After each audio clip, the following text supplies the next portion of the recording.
the keynote speaker tonight, I guess, because he's literally, I'm trying to make him nervous.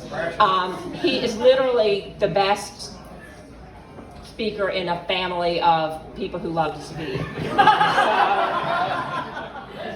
Wow, this is going to be awesome. No. So I'm just kidding. So Victor's the best speaker. But here is my brother Matthew Sigmund.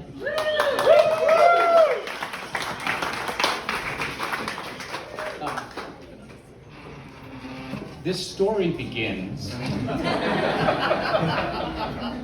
on a clear, sunny fall day. October it was, and I know it was a Saturday because I was at the office.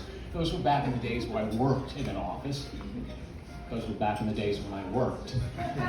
And the phone rang, and a little voice came over the phone.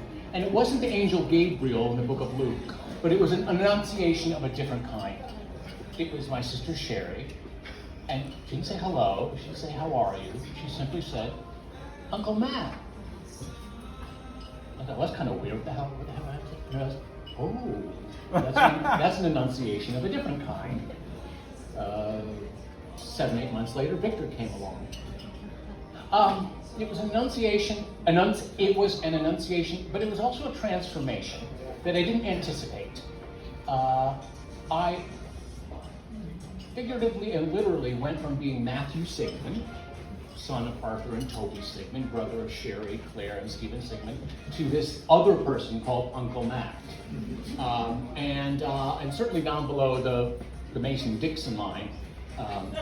Helen, who am I? Right, Liz, who am I? Uncle Matt. Okay. I'm trying to think who else do we have? Jeff, who am I? Uncle Matt. Oh, okay. So you see that who am I? Who am I, Michelle?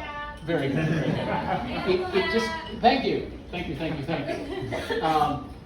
It happened. But it also changed me in many other ways. It wasn't just a sense of my name, but it was also a sense of duty and love and excitement, a sense of myself.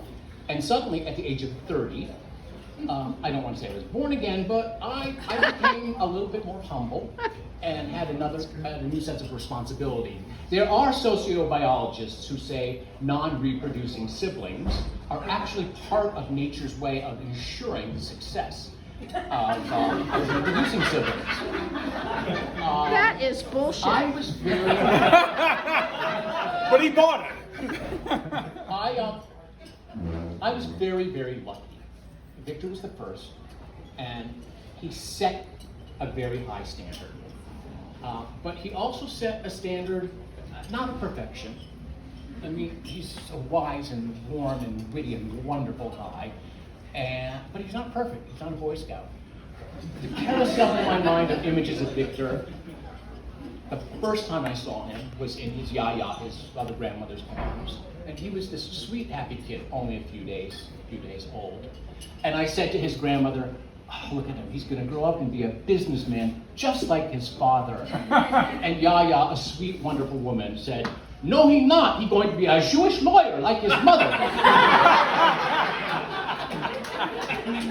No, she said doctor. She said with love. I can see Victor mowing the carpeting upstairs with his little lawnmower that he had, and I think that maybe he got from his father a little bit too. His father was very good at mowing lawns and vacuuming carpeting. I can see Victor and his first haircut. His mother wouldn't let him have his haircut until he was, 3 probably? He had long ringlets. And he cried when he had his haircut. I can also claim at the age of 10, I'm revealing secrets here. I got Victor stoned for the first time. Were you 10 or him? On cherry Coke at the Toledo Zoo. Let me tell you, never give a 10-year-old 2 cherry Cokes at 4 o'clock in the afternoon at a zoo. He must have been laughing for a week. Peel him down from the walls. There are many such Kodachrome moments. I've been privileged that, I've been able to do a lot with Victor and with my other nieces and nephews. Not hunting and fishing, but Broadway shows, cooking classes, museums. Actually, we went to a Knicks game. Oh, yeah. And we went to a Harlem Globetrotters and we went to a nice restaurant, and we went to some Jewish thing together that I did many years ago. Victor set the mold, and 6 others came after him. And Victor taught me how to be understanding and compassionate and attentive to all of the other 6, 3 of whom are here today, Emily, Joseph, and David, as well, of course, as his sister, Mary. 7 nieces and nephews all together. I'm going to inject a very important note here. Victor was born, as my 7 nieces and nephews all were born, at a transformative age for gay men and women. The idea in 1992 that I could get married legally and have children, either adopted children. My sister did one of the first gay adoptions in Savannah. Or have, natural children. It was, let's just say it was not heard of.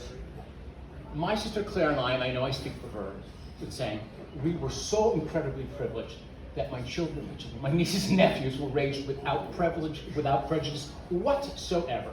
We were welcome in their homes from the moment they were born, each of them. We were welcome in their lives. We were welcome among their friends. We were welcome among their friends' children. And you young people may take that for granted and say, well, what's so special about that? Let me tell you, that was plenty damn special in the 1990s. And it is a privilege to have been part of that. Being an uncle, the nice thing about being an uncle, unlike a parent, being an uncle is a choice, right? You don't really have to be involved in their lives. You also don't really have a legal responsibility to take care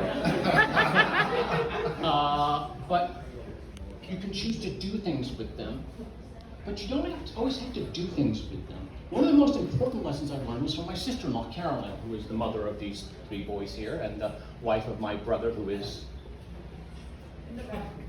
somewhere. 2 boys and a girl. Back there. And she said, you don't always have to do things with them. Sometimes it's okay just to be with them. And that was a really important thing to learn from her.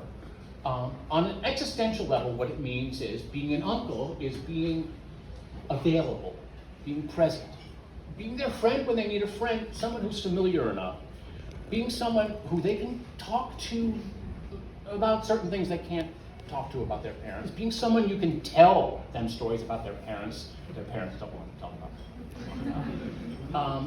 But it's being a choice. But just being there also means, and Carolyn freed me to do this, that I can take a nap and fall asleep on the sofa while they watch TV and still be an uncle. Being an uncle means just being there. I had the great good fortune of having terrific role models. I had a great aunt and uncle, Renee and Milton, who lived in New York City, and they were sophisticated and witty and warm, and I learned so much from being with them, and they took me interesting places, and I just couldn't wait to see them. I had an Uncle Mo. Paul, Sharon, where are you? My cousin's from Toledo, who knew Uncle Mo very well. Uncle Mo was that kind of uncle. He was generous and interesting and intelligent, but he was there. He was at every bris, bar mitzvah, wedding, funeral. He was a fixture of our lives. I can't say, I went hunting or fishing or to a Broadway show with him. He did take me out for dinner at the Oak Room at the Plaza Hotel, which was, that was Uncle Mo. But my father was an only child, and my mother had one sister who was married. And there's my cousin Judy. Where's Sarah? Filming you. Filming right here. Over here. There she is. There she is. If I had role models at all, it was Uncle Manny and Aunt Bernice. Uncle Manny, who died in 1986, was charming, warm, dapper, funny.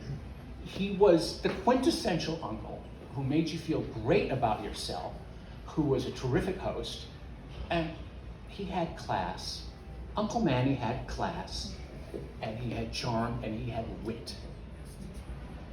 As for his wife, my mother's older sister, Aunt Bernice, what can I say? It better be good. Aunt Bernice is not here this evening, who you will meet tomorrow evening. Yay. Is more than an aunt. She is my friend, and she has been my friend for 40, 50 years. We have traveled together. We have done things together. We visit together. She's been every place I've lived. What can I tell you? She's tremendous at listening. She's tremendous at talking. She can be warm and loving. She can be critical and difficult. But she is one of the great figures in my life. And I am so tremendously grateful to have had Reedy and Milton and Mo and Manny and Bernice as my role models. I can only hope that Lindsay has had something similar. I can't speak for Michelle and Jamie and Elise and Fran and please God, who am I missing? I think I got it all right. But I can only hope that you had that opportunity to have people who are at once at a distance and at the same time very close. Aunts and uncles, mothers and fathers are so close, they see you just a little too close. They can't always see you as a person.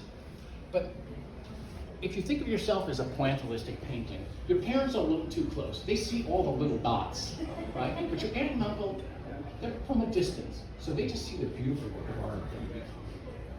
And you're both beautiful works of art. Now, another thing I have to mention to you that transformed the day that Victor was born. There are different calendars, as you know. There's Gregorian calendars and Greek calendars and Jewish calendars. My calendar changed. The year begins on 6/6. Yeah, that's the first, like the first Jewish holiday. That's the first uncle holiday. That's Victor's birthday. And then the second holiday skips until January 17th, which is Benji's birthday. Benji is my brother's second son. Then the next date on the calendar is Mary, my sister's second child and daughter, and she is St. Patrick's Day, March 17th. And then the next one's very easy to remember. My niece Emily, who was born on March 23rd, which is my parents' wedding anniversary. And also immediately following her was the seventh one. What's his name? What is his name? Oh, Joseph. Joseph, who was born on March 28th. And then following that, 4494, very, very easy to remember, is David, my brother's oldest son. And then following that is 424, who is Sam, my brother's third son. But to that list, we now add, and the year now concludes on May 13th, which is Lindsay's birthday. Yeah. Now, there is a question that will be discussed for many, many years. Lindsay's birth date was May 13th. However, she was premature. If we go by her actual birth date, she is now the oldest. There's a question as to whether we go by her actual expectation date. Everyone's going to give you all sorts of advice on what it takes to have happy marriage and be together. Colin, come on up here.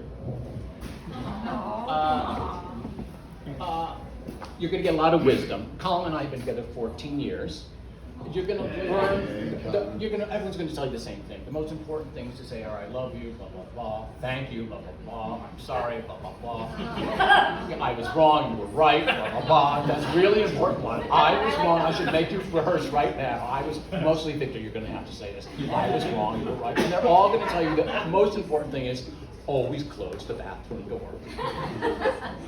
But there's also something else that's very special. And yes, we suggest you set aside a tradition. Yep. We have a tradition every Friday night. Now, Colin is not Jewish, and even though I was raised in a Jewish home and an observant Jewish home, I'm not religious particularly. But we do honor the Sabbath on Friday evening in our own small way. We say the blessings over the candles, we say the blessings over wine and the challah, and we put a white tablecloth out, and we sit down, and we have a nice dinner. I usually make salmon, chicken, a real dinner, not takeout.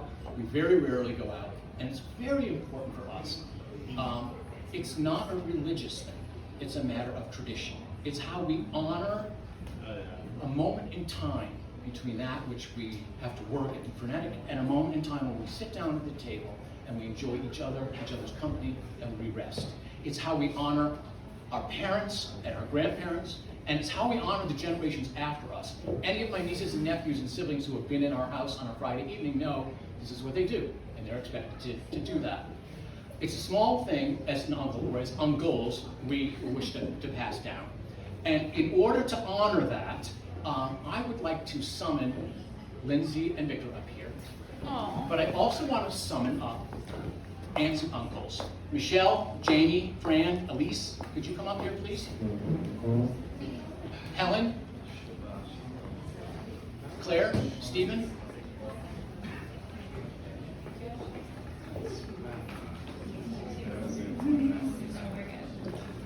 I'm not going to put you on the spot by putting on yarmulkes. I'm not going to put you on the spot by knowing the blessings.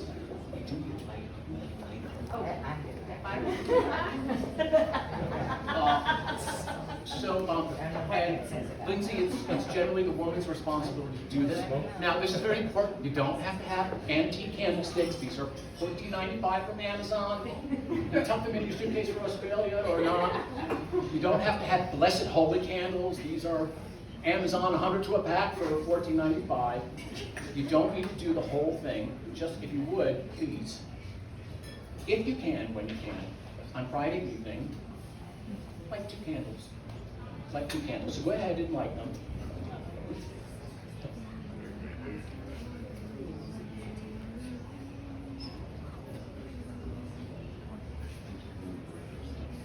Now, nobody has to join me. I'm just going to say the blessing, and everybody just has to say amen. I'm going to say it first in Hebrew and then in English. Baruch atah Adonai Eloheinu melech haolam asher kiddushanu b'mitzvotav v'tzivanu l'havot ner shel Shabbat. Thank you. We honor you, O God Almighty, for this commandment to light the Sabbath candles. Let's all take a moment here to deep breath and set behind all the travel that we did in the last couple of days, all the hard work we had to do to free up the time to get here, all the anxiety and the anticipation. Take a deep breath and honor this punctuation, this moment in time, and hope that Lindsay and Victor carry this forward. Last but not least, I hope I've been a good uncle. And even more importantly, I hope that someday soon, I'll be a great uncle.